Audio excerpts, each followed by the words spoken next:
So some of the vocabulary that we're going to talk about is how many variables are in each term, the leading coefficient, and I'm actually splitting this into two different parts. So we're going to be looking at kind of this stuff down here later on. So the different types of functions that the polynomials can take. So the first thing we need to do is talk about just some vocab. So degree, as I just said, is the largest exponent. So if I write down the function, these are z's, notice that we have a decreasing degree. So it starts with 3 and then it goes to 2 and then we have a 1 here. So our degree would be the largest, which is 3. Now it's not always going to be the furthest term on the left, so you do need to actually look at each individual term. The leading coefficient, I'm going to put LC, is always the coefficient that is attached to the largest degree. So in this case, it would be 7. Then down here it says, if it's not a polynomial in one variable, explain why.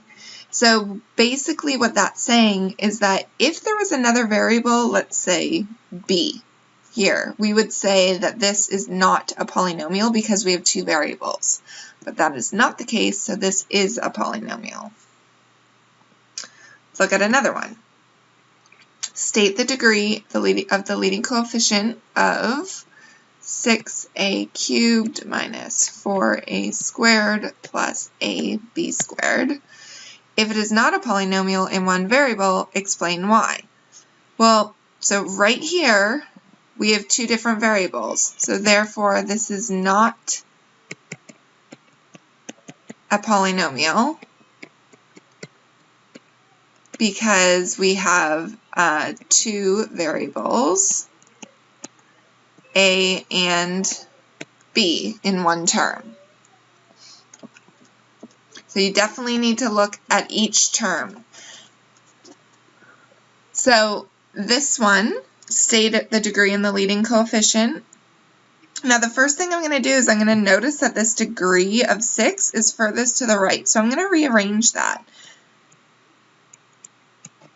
And there I wrote that term, plus 3x to the 5th, plus 2x squared, minus 4. Now, I only have one variable, so it is a polynomial. My degree is the highest exponent, so my degree is equal to 6. And the coefficient is what goes with the highest degree. So my leading coefficient is -8. So it can be a positive or it can be a negative. So here is just another example. We can go through, determine whether 3x cubed plus 2x squared minus 3 is a polynomial. So we look, yes, there's only one variable, so we do know that it's a polynomial. That means it's not going to be D. If so, state the degree and the leading coefficient. So my degree is 3, and my leading coefficient is 3. So B is my answer. Here, determine whether 3x squared plus 2xy minus 5 is a polynomial. Well, right there we have xy, so we would say it is not a polynomial.